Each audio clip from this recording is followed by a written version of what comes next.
Welcome to the CBS Eye on Money show. It's Thursday, November 3rd, and yet it is not, because I am once again challenging Mark by saying we got to pre-record some stuff because I have to go away again. This is what happened, Mark. I went on that vacation where I was in Paris. It was so amazing that I had forgotten how much I loved traveling and how much I missed it, because my girlfriend got a bit of a boondoggle trip put in her lap. We took the opportunity to make it a double boondoggle for us. When this airs, I'll be in Greece. Kind of cool, right?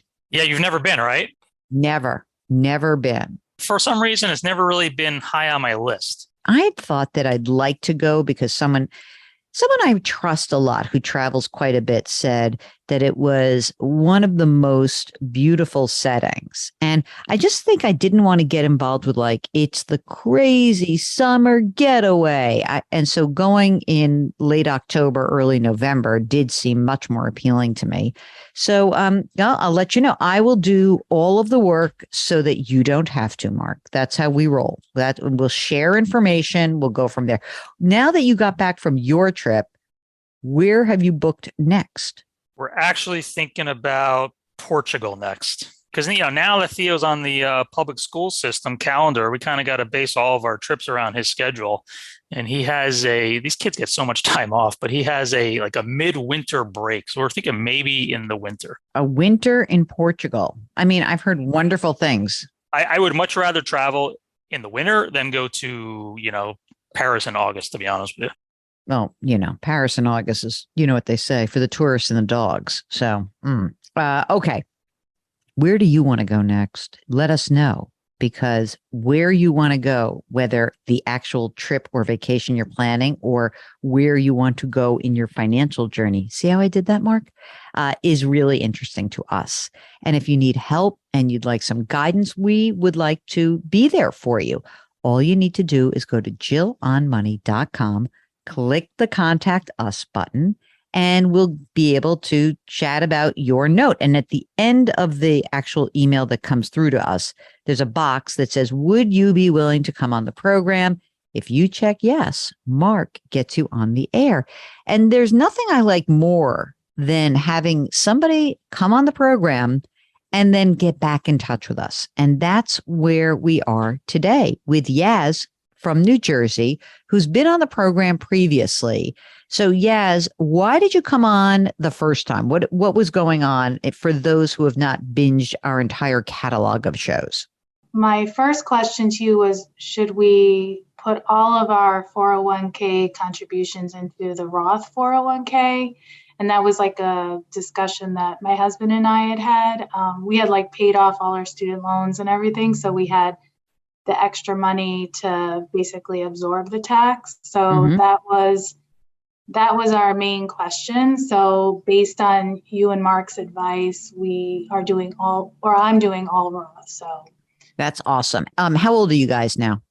So I'm 39. I'll be 40 in about a week.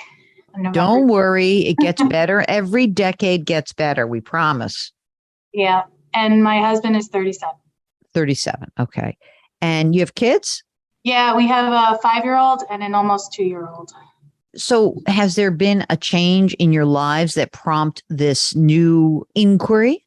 Yeah, so my husband was part of a recent round of layoffs in the tech industry. Boo. And yeah.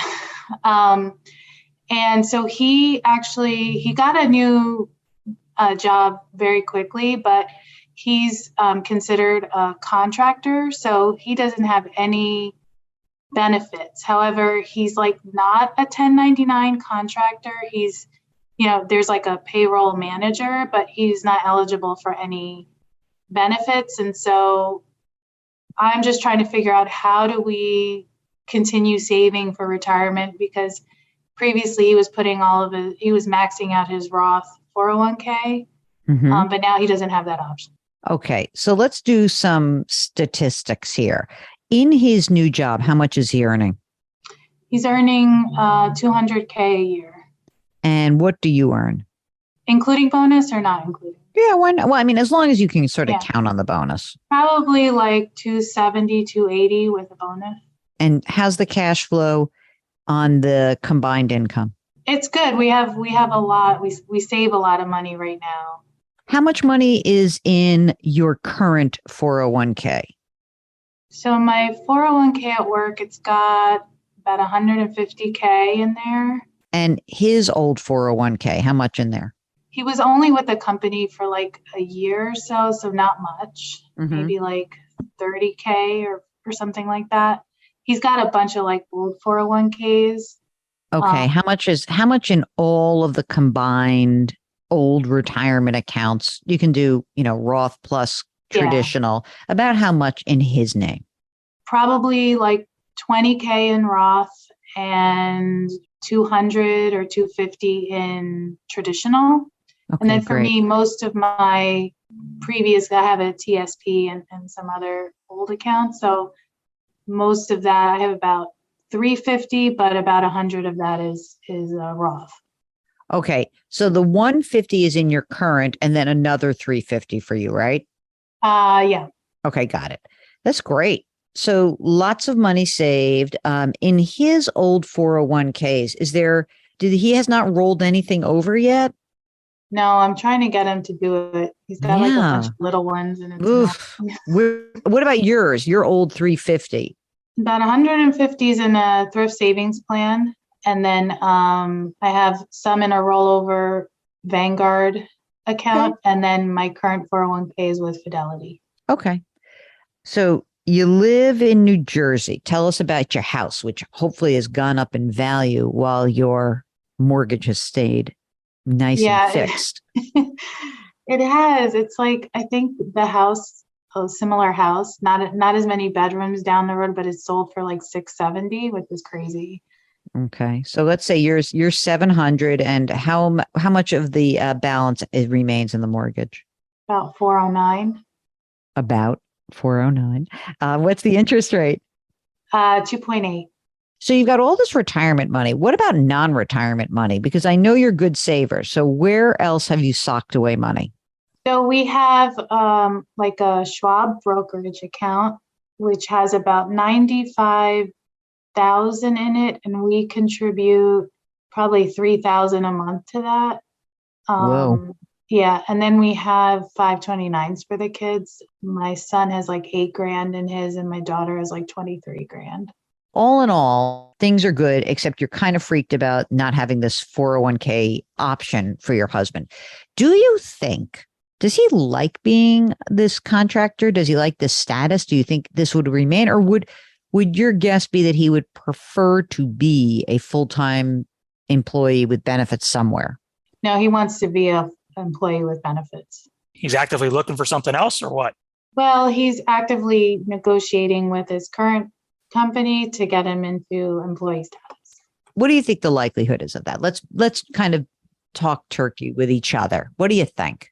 It's probably like 70, 60% likely they're willing. It's just a timing thing. So it's going to happen. It's either going to happen here or if it doesn't happen, he's going to move somewhere else. I'm not so keen on him because you wrote about like, should he open a solo 401k? I don't know, Mark. I don't feel like that's worth it because I just think it's going to be like, one more account. So I wouldn't do it. I think this situation is going to resolve itself in the next, 6 months to a year. For the time being, I would just keep throwing all that money into the brokerage account. Me too. Or let's talk about that 529. How do you feel about doing the 529? Well, we put 1,200 in them now per month. 600 per kid? Yeah, That's a good number. Do you guys have money in savings, just boring savings right now? Yeah, so we have about 70,000 in emergency, and then we have like about 30 to 40,000 that's for some work that we need to do in the house. I think that you could probably put like 1,000 a month into the 529s. That's just me. If you care about education and you want to do that, I think that would be fine. I think you're both young. I think this is going to resolve while the cash is still here. I would personally, I know you have the brokerage account. You're already contributing to that. So I'd up the 529. I would not worry about a retirement plan unless he does find himself maybe in a slightly different mood in a few months. And maybe he's like, you know what? This is actually good for me. And so if that shifts, then give us a holler back, because then we should talk about the solo 401k. But for now, I feel like some combination of cranking on the 529 and the brokerage is fine. And let's see where things take you. Kind of lost track of all the accounts. Do you guys have existing IRAs or IRA rollovers out there? Yeah, you didn't listen. You see, I take notes. So remember, he has old 401ks that are probably somewhere between 200 and 250 that are floating all over the place. And then there's 20 grand in a Roth. She has the old TSP. She has the rollover at Vanguard. And then they also have the Schwab brokerage. So want to fix this up for me, Mark?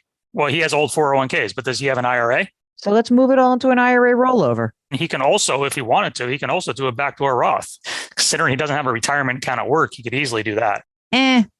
Let me do that again. I'm not that into that, Mark. I'll tell you why. They got plenty of retirement money. This is what I think. I think you should consolidate all these retirement accounts. I really think this is crazy all over the place.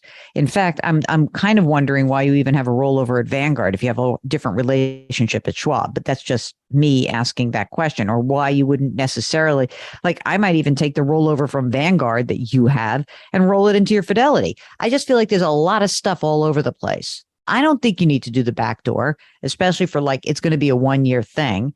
I know Mark loves that. They could do it every year going forward. It wouldn't be a 1-year thing if they wanted to. They're going to have plenty of retirement money, and he's going to have a 401k that's a Roth option anyway. What do you think, Yaz? What sounds like where can we get some traction for you guys? So on his to-do list, I've asked him to consolidate. So he was going to consolidate into a rollover IRA at Schwab, because all of his other accounts are like with insurance companies, like the 401k. And it's annoying because it's like, 5,000 here, 10,000, because he had a bunch of different tech jobs for a while. So that's like on the list for him to do. All right, listen, there's too much stuff all over the place. I don't like that. It's not tidy. I don't think that that's how you would run your business, whatever you do. I just think you do not need to have things, and it's going to end up being in your lap because clearly you're the one who's the planner. So I would get it all set. Mark, I know you're going to hate me for saying this. I just don't think it matters that much whether they do the backdoor Roth. There's plenty of money here. I just think we have to tidy some things up. That's what I think. Should I roll my TSP over? Nah, I would like to keep that. Thank you very much. I like the thrift savings plan, and I want to keep that because I may want to annuitize that later for you guys. It's cheap and it's easy. Exactly right. A question about the 529s. Do you think like 1,000 a month would be like too much money? No. Yes. No. Per child, $1,000. I think that's too much. Well, wait a minute. They're 5 and 2. Why not use this benefit? We can at least, okay, here's what I want to put out there. For this year, when you have the cash flow, I would do it. And then when he gets his retirement plan back up, then you can change it back. How's that? Okay. All right. Listen, I think you're in good shape. Tell me that you have all of your estate documents and you've got plenty of life insurance. You have all that stuff because he's lost all his benefits. So I'm presuming you have everything tidied up for that, right? Yeah. So I have about $2 million between like my work and life insurance between my work and a policy outside of work. And then he has about 800,000 in a policy that we got outside of his work, just in case. Great. I did have one more question. So I'm probably going to get a pretty big promotion at work. Oh, look at who's burying the lead, Mark. Well, it's nothing set in stone until you got it right. I know. Do you think I should just, after I increase the 529 contributions, should I just take that and put it in the brokerage account? How big of a promote? What are we talking about in terms of? Probably like 50, 60K. Holy smokes. That brokerage account is going to be looking nice in a few years. Real nice. Yeah, I say brokerage. It's great. And also, by the way, now that you say that, then I'm definitely psyched about $1,000 a month in the 529.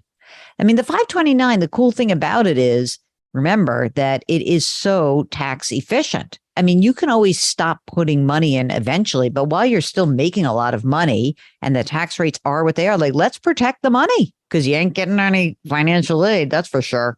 So I'm good with that. Go get that raise. Yeah. My husband's going to be like, well, maybe if you just keep getting raises, I don't need to work at all. You know? No. I want to scale back later. Okay. All right.